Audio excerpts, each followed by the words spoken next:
Para Rasul 20, 29, 30. Kisah Para Rasul 20, 29, 30. Karena aku tahu ini, bahwa setelah kepergianku, serigala yang kejam akan masuk ke antara kamu, tidak menyayangkan kawanan itu, dan bahwa dari antara kamu sendiri akan muncul orang-orang yang berbicara hal-hal yang tidak benar, untuk menarik murid-murid mengikuti mereka. Kisah Para Rasul 20, 29, 30. Komentar. Hari-hari terakhir, pengkhianatan Yesus mengalami banyak permusuhan dari orang-orang beragama yang tidak mengikutinya. Tapi dia juga mengalami permusuhan di antara para pengikutnya sendiri. Ada orang-orang yang mengikutinya dan yang kemudian menjadi penganiayanya. Contoh utamanya adalah Yudas. Yudas mewakili serigala berbulu domba, tipe orang yang biasa ditemukan di komunitas Kristen. Ketika berbicara kepada jemaat di Efesus, Paulus berkata, "Aku tahu bahwa setelah aku pergi, serigala liar akan datang di antara kamu dan tidak akan menyayangkan kawanan itu." Bahkan dari jumlah mereka sendiri, manusia akan bangkit dan memutarbalikkan kebenaran untuk membawa para murid mengikuti mereka.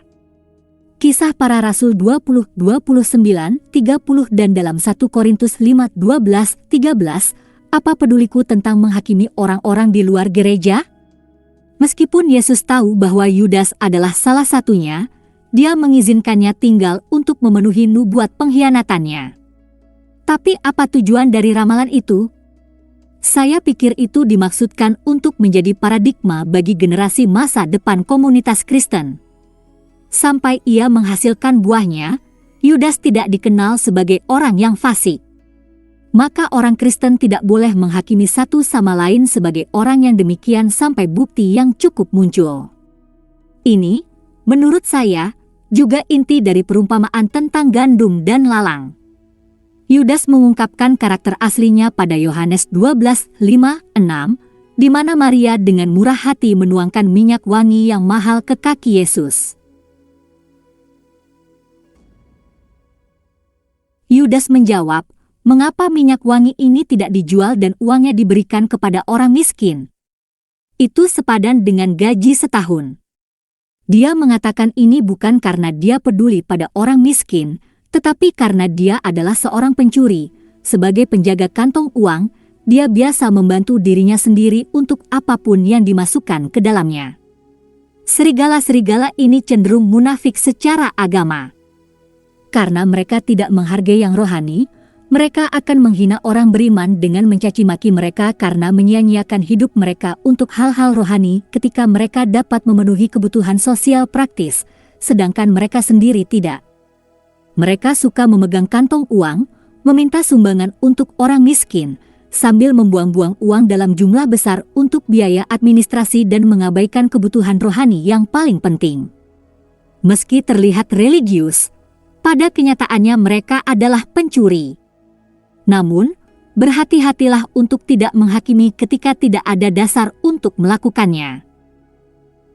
Karena tidak jelas apa yang dilakukan Yudas sampai setelah kejadian itu. Ada banyak orang percaya yang tulus yang peduli dengan kepedulian sosial, seperti yang ditulis Paulus dalam pertemuannya dengan para rasul di Yerusalem, yang mereka minta hanyalah agar kita terus mengingat orang miskin. Itulah yang ingin saya lakukan. Galatia pukul 2:10. Ada orang yang mengkhianatimu dengan ciuman. Mereka berpura-pura bersahabat. Mereka tidak satu dalam roh. Namun, mereka bisa jadi adalah seseorang yang Anda muridkan. Mereka bisa menjadi rekan Kristen yang terlibat dalam pelayanan.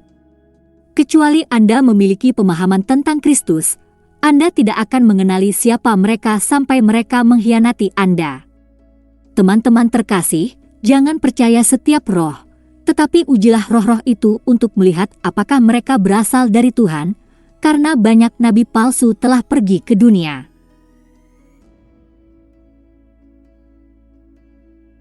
1 Yohanes 4:1. Cara paling umum orang-orang ini mengkhianati Anda akhir-akhir ini adalah dengan memfitnah Anda kepada para pejabat yang mungkin memiliki agenda melawan Anda.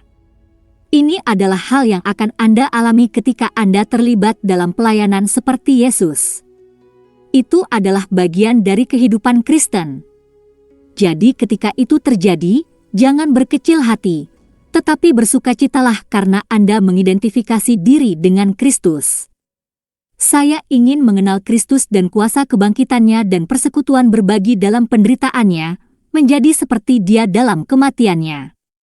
Filipi pukul 3:10. Saat Anda bersekutu dengan Kristus dalam penderitaan Anda, inilah beberapa ayat yang dapat Anda hubungkan. Musuhku berkata tentang aku dengan kedengkian, kapan dia akan mati dan namanya binasa? Setiap kali seseorang datang menemui saya, dia berbicara bohong, sementara hatinya menumpuk fitnah, kemudian keluar dan menyebar ke luar negeri. Semua musuhku berbisik bersama kepadaku, mereka membayangkan yang terburuk bagiku, dengan mengatakan, penyakit keji telah menimpanya, dia tidak akan pernah bangun dari tempatnya berada. Bahkan teman dekat saya, yang saya percayai, yang memecahkan roti saya, telah mengangkat tumitnya terhadap saya. Mazmur 41:5-9. Anda tahu betapa saya dihina, dipermalukan dan malu, semua musuhku ada di hadapanmu. Penghinaan menghancurkan hati saya dan membuat saya tidak berdaya. Saya mencari simpati, tetapi tidak ada, untuk penghibur, tetapi tidak menemukannya. Mereka menaruh empedu pada makanan saya dan memberi saya cuka untuk menghilangkan rasa haus saya.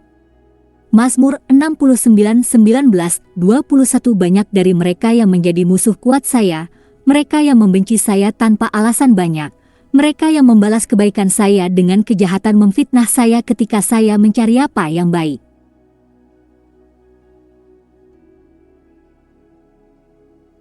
Mazmur 38:19-20. Yesus menjawab, hai generasi yang tidak percaya dan sesat, berapa lama aku akan bersamamu?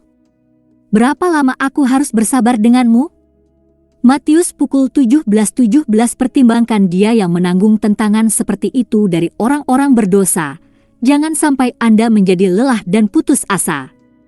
Ibrani 12:3. Pengakuan iman Tuhan Yesus Kristus. Saya mengakui dosa-dosa saya, dan saya bertobat dari dosa-dosa saya, dan saya mengakui Tuhan Yesus Kristus sebagai satu-satunya dan cukup juru selamat hidup saya, menulis nama saya dalam buku kehidupan.